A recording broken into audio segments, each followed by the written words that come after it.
السلام علیکم ویورز، آپ سب کو میری طرف سے عید مبارک۔ آج میں آپ کے لیے ایک شعر لایا ہوں۔ سماعت فرمائیں کہ ہنسی آتی ہے مجھے حسرت انسان پر، ہنسی آتی ہے مجھے حسرت انسان پر، گناہ کرتا ہے خود لعنت بھیجتا ہے شیطان پر۔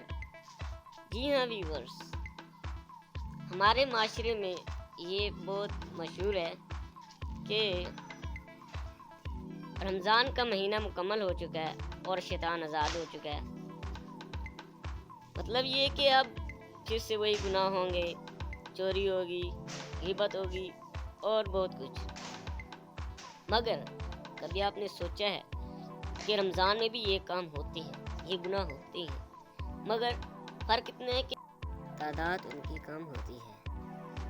اور اکثر لوگ کہتے ہیں کہ یہ شیطان کے آزاد ہونے کی وجہ ہے اور یہ بابرکت مہینہ ہے۔ اس میں کوئی شک نہیں کہ یہ بابرکت مہینہ ہے، مگر ایک بات غلط ہے۔ شیطان ہمیں گلاتا تو ہے برے کاموں میں، گناہ کرنے میں، مگر وہ یہ خود نہیں کراتا۔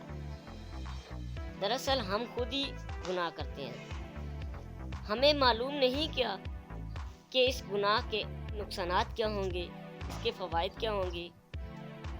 کیا ہمیں پتہ نہیں کہ دنیا میں کون سا راستہ صحیح ہے اور کون سا غلط، پھر بھی ہم گناہ کرتے ہیں۔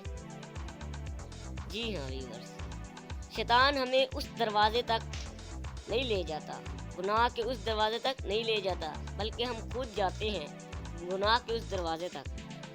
پھر آگے شیطان ہمیں ورگلا کر وہ گناہ کروا دیتا ہے۔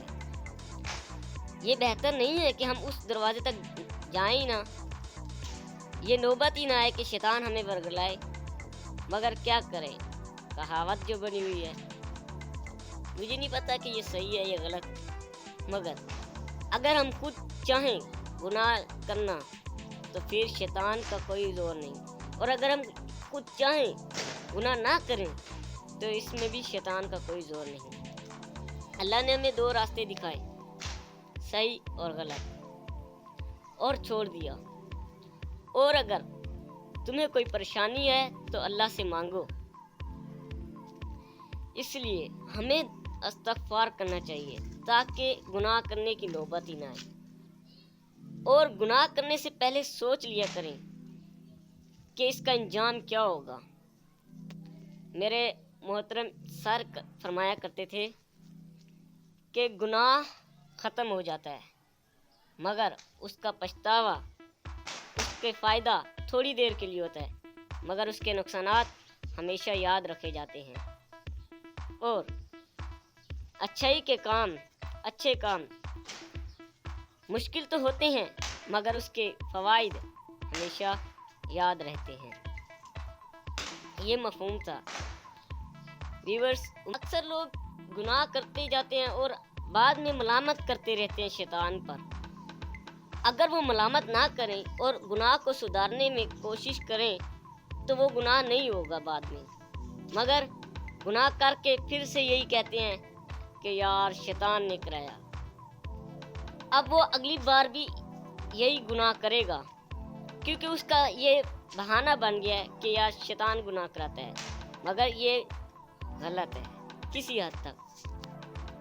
اگر آپ اس کو نہ سوچیں اور یہ سوچیں کہ یار میرے سے گناہ ہو گیا ہے، میں توبہ کروں اور دوبارہ سے نیک کام کرنے کی ٹھان لوں، تو پھر شیطان بھی بے بس ہو جاتا ہے۔ مگر کیا کریں، آپ نے خود ہی شیطان پر چھوڑ دیا ہے تو پھر گناہ تو بار بار ہوتا ہی رہے گا۔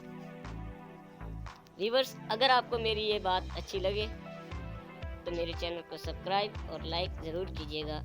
اللہ حافظ۔ اور پھر سے دل کی گہرائیوں سے آپ سب کو عید مبارک۔